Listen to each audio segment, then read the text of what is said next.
ಇನ್ನು ನಾವು 14ನೇ ಶ್ಲೋಕದಲ್ಲಿ ಸಿದ್ಧಿಯನ್ನು ಪಡಿಬೇಕಾದರೆ ಪೂರ್ವಾಭಿಮುಖವಾಗಿ ಮಣೆ ಅಥವಾ ಚಾಪೆಯನ್ನು ಹಾಕಿ ಕೂತ್ಕೊಂಡು 45 ದಿನಗಳವರೆಗೆ 1008 ಬಾರಿ ಜಪಿಸಬೇಕು. ಇದನ್ನು ಕೆಂಪು ಅಥವಾ ಸಿಂಧೂರ ಬಣ್ಣದ ಹೂಗಳಿಂದ ಲಲಿತಾ ಸಹಸ್ರನಾಮ ಅರ್ಚನೆಯನ್ನು ಮಾಡಬೇಕಾಗಿರುತ್ತೆ. ಇನ್ನು ನೈವೇದ್ಯ ಅನ್ನದ ಜೊತೆ ಉದ್ದಿನ ಬೇಳೆಯನ್ನು ಸೇರಿಸಿ, ಅಡಿಕೆ ಎಲೆ ಸೇರಿಸಿ ಹಾಲಿನ ಗಂಜಿಯನ್ನು ಮಾಡಬೇಕಾಗಿರುತ್ತೆ. ಇದು ಬಡತನ ನಿರ್ಮೂಲವಾಗುತ್ತೆ ಮತ್ತು ಹೆಣ್ಣು ಮಕ್ಕಳು ಸ್ವತಂತ್ರವಾಗಿ ಬರ್ತಾರೆ, ಇಂಡಿಪೆಂಡೆನ್ಸಿ ಬರುತ್ತೆ, ಸ್ವತಂತ್ರ ಬರುತ್ತೆ. ಬರಗಾಲ ನಿವಾರಣೆ ಆಗುತ್ತೆ, ಹೆಣ್ಣು ಸ್ವತಂತ್ರಳಾಗುತ್ತಾಳೆ. ಮತ್ತು ಇದು ಎಳ್ಳಿನಿಂದ ಹೋಮ ಮಾಡ್ತಾನೆ ಇರಬೇಕು. ಯಾವುದು 14ನೇ ಶ್ಲೋಕದ ಹೇಳ್ಕೊಂಡು. ಇನ್ನು ನಾವು 15ನೇ ಶ್ಲೋಕಕ್ಕೆ ಹೋಗೋಣ. ಶರಜ್ಯೋತ್ಸ್ನಾಂ ಶುದ್ಧಾಂ ಶಶಿಯುತ ಜಟಾಜೂಟ ಮಕುಟಾಂ ವರತ್ರಾಸ ತ್ರಾಣ ಸ್ಫಟಿಕ ಘುಟಿಕ ಪುಸ್ತಕ ಕರಾಂ ಸುಕೃನ್ನತ್ವಾ ನತ್ವಾ ಕಥಮಿವ ಸತಾಂ ಸನ್ನಿಧದತೆ ಮಧುಕ್ಷೀರ ದ್ರಾಕ್ಷ ಮಧುರೀರಾಣ ಫಲಿತಾಹ ಅಂತ ಹೇಳಿ ಈ ಶ್ಲೋಕದ ಅರ್ಥವಾಗಿರುತ್ತೆ. ಇನ್ನು ಇದರ ಮೇಲರ್ಥ ಏನು ಅಂತ ನೋಡೋಣ.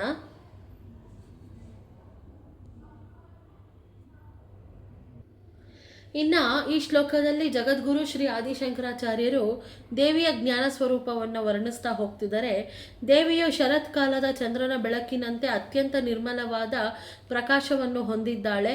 ಆಕೆಯ ಕಿರೀಟದಲ್ಲಿ ಚಂದ್ರನನ್ನು ಧರಿಸಿದ್ದಾಳೆ ಮತ್ತು ಅವಳಲ್ಲಿಗೆ ಜಟಾಜೂಟವಿದೆ.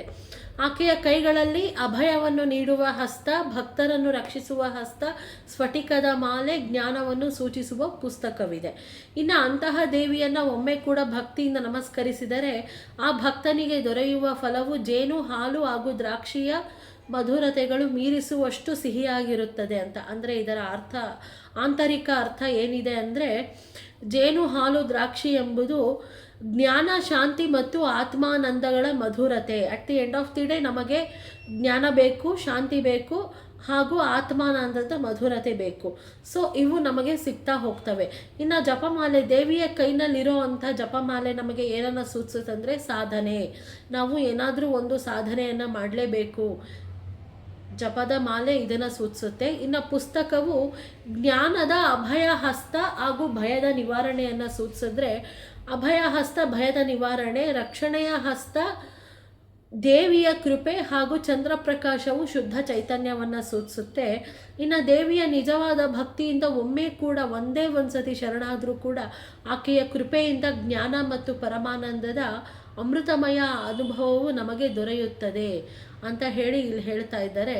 ಇನ್ನು ಆಂತರಿಕ ಅರ್ಥ ಏನಿದೆ ಅಂದರೆ, ಈ ಶ್ಲೋಕ, ಈ 15ನೇ ಶ್ಲೋಕ ಏನಿದೆ, ಇದು ಕೇವಲ ದೇವಿಯ ಒಂದು ಸುಂದರ ರೂಪವನ್ನು ಮಾತ್ರ ಹೇಳ್ತಾ ಇಲ್ಲ. ಇದು ದೇವಿಯ ಜ್ಞಾನ, ಚೈತನ್ಯ ಮತ್ತು ಅನುಗ್ರಹದ ಸ್ವರೂಪವನ್ನು ಸೂಚಿಸ್ತಾ ಹೋಗ್ತಾ ಇದೆ. ಶರಜ್ಯೋತ್ಸ್ನಾಂ ಶುದ್ಧಾಂ ಅಂದರೆ ಶರದೃತುವಿನ ನಿರ್ಮಲವಾದ ಚಂದ್ರಪ್ರಕಾಶದಂತೆ ದೇವಿಯ ಚೈತನ್ಯವು ಅತ್ಯಂತ ಶುದ್ಧ ಮನಸ್ಸಿನ ಅಜ್ಞಾನ ಮತ್ತು ಅಶುದ್ಧತೆ ದೂರವಾದಾಗ ಕಾಣಿಸುವ ನಿರ್ಮಲ ಚೈತನ್ಯ ಅಂತ ಸೂಚಿಸ್ತಾ ಇದೆ. ಇನ್ನು ಶಶಿಯುತ ಜಟಾಜೂಟ ಮಕುಟಾಂ, ದೇವಿಯ ಶಿರಸ್ಸಿನ ಮೇಲೆ ಚಂದ್ರನಿರುವುದು ಮನಸ್ಸಿನ ಮೇಲೆ ನಿಯಂತ್ರಣ ಮತ್ತು ಶಾಂತ ಚೈತನ್ಯದ ಸಂಕೇತ. ಶ್ರೀವಿದ್ಯಾದ ದೃಷ್ಟಿಯಲ್ಲಿ ಇದು ಚಂದ್ರತತ್ವವು ಮನಸ್ಸಾಗಿರುತ್ತೆ. ಚಂದ್ರೋ ಮನಸ್ಸ ಜಾತಃ ಅಂತ ಹೇಳ್ತಾರೆ. ಇನ್ನು ಶೀತಲತೆಯ ಮತ್ತು ಸೋಮ ಸ್ವರೂಪದೊಂದಿಗೆ ಸಂಬಂಧವನ್ನು ಹೊಂದಿದೆ. ವರತ್ರಾಸತ್ರಾಣ ಅಂದರೆ ಏನು? ವರತ್ರಾಸತ್ರಾಣ ಅಂದರೆ ದೇವಿಯ ಕೈಗಳಲ್ಲಿ ಭಕ್ತನಿಗೆ 2 ಪ್ರಮುಖಗಳ ಅನುಗ್ರಹಗಳಿವೆ. ಏನು? ವರದ ಹಸ್ತದಲ್ಲಿ ಬೇಕಾಗಿರುವಂಥ ಅನುಗ್ರಹವು, ಇನ್ನು ಅಭಯ ಹಸ್ತದಲ್ಲಿ ಭಯವನ್ನು ನಿವಾರಿಸುವಂಥದ್ದು.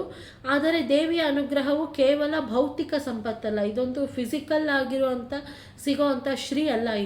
ಇದೊಂದು ಭಯದಿಂದ ಮುಕ್ತಿ ಮತ್ತು ಆತ್ಮಜ್ಞಾನವನ್ನು ನೀಡುತ್ತದೆ.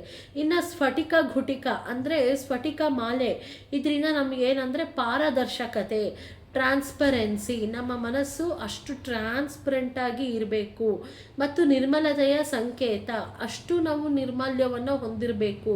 ಇನ್ನು ಜಪಮಾಲೆ ಎಂದರೆ ಮಂತ್ರ ಸಾಧನೆ.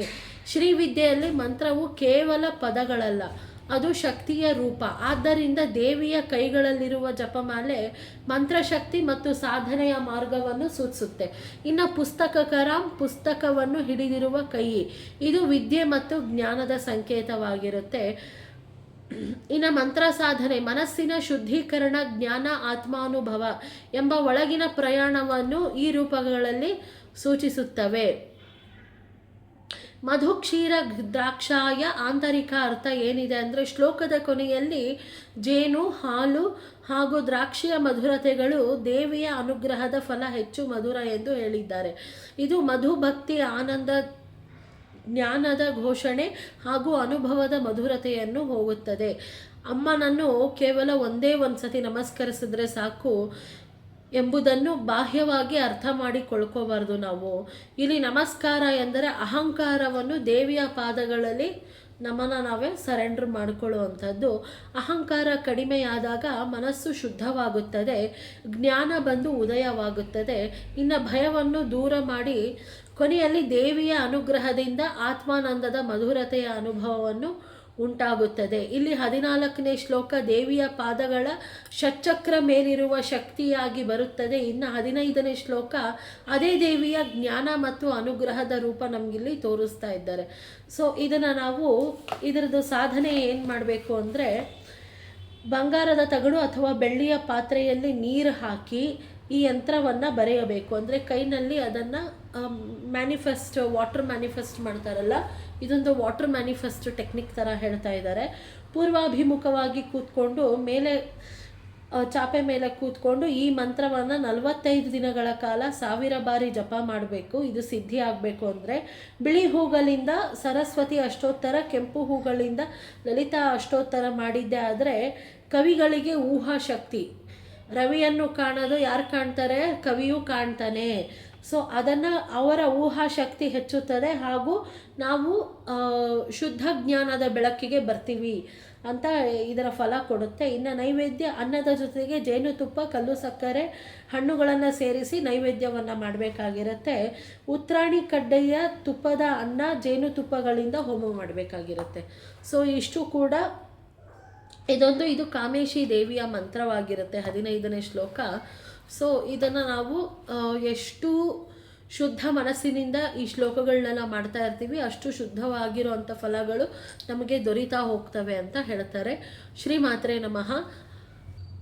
ಸೊ ಇಲ್ಲಿಯವರೆಗೂ ನಾನು 15 ಶ್ಲೋಕಗಳ ಅರ್ಥಗಳು ಮತ್ತು ಯಂತ್ರಗಳು ಎಲ್ಲನೂ ಹೇಳ್ಕೊತಾ ಬಂದಿದ್ದೀನಿ. ನಿಮಗೇನಾದರೂ ಡೌಟ್ ಇದ್ದರೆ ನೀವು ದಯವಿಟ್ಟು ಕಮೆಂಟ್ ಬಾಕ್ಸ್ನಲ್ಲಿ ನನಗೆ ಕಮೆಂಟ್ ಮಾಡ್ತಾ ಹೋಗಿ. ಇದಕ್ಕೆ ವ್ಯೂಸ್ ಮಾತ್ರ ಕಡಿಮೆ ಬರ್ತಾ ಇದೆ, ದಯವಿಟ್ಟು ಎಲ್ಲರೂ ನೋಡ್ತಾ ಹೋಗಿ. ಆ್ಯಂಡ್ ಲೈಕ್ ಮಾಡಿ, ಶೇರ್ ಮಾಡಿ, ಸಬ್ಸ್ಕ್ರೈಬ್ ಮಾಡಿ. ಸೊ ನಿಮ್ಗೇನಾದರೂ ಈ ಶ್ಲೋಕಗಳ ಬಗ್ಗೆ ಏನೇ ಡೌಟ್ ಇದ್ರೂ ಅಥವಾ ನನ್ನ ಜೊತೆ ನಿಮ್ಗೇನಾದರೂ ಮಾತಾಡಬೇಕು ಅನ್ನಿಸ್ತಾ ಇದ್ರೂ ನೀವು ದಯವಿಟ್ಟು ಕಮೆಂಟ್ ಬಾಕ್ಸ್ನಲ್ಲಿ ನನಗೆ ಕಮೆಂಟ್ ಮಾಡಿ. ಇದನ್ನು ಆದಷ್ಟು ಜನಗಳಿಗೆ ಶೇರ್ ಮಾಡ್ತಾ ಬನ್ನಿ. ನಮ್ಮ ಸನಾತನ ಧರ್ಮವನ್ನು ನಾವೇ ಕಾಪಾಡಿಕೊಳ್ಬೇಕು. ಇನ್ನು ನಾನು ಯಾಕೆ ಸೌಂದರ್ಯ ಲಹರಿ ಇಷ್ಟು 100 ಶ್ಲೋಕಗಳನ್ನ 100 ದಿನಗಳ ಕಾಲ ಮಾಡ್ತಾ ಇದ್ದೀನಿ ಅಂದರೆ ಕನ್ನಡದಲ್ಲಿ ಯಾರೂ ಮಾಡಿಲ್ಲ.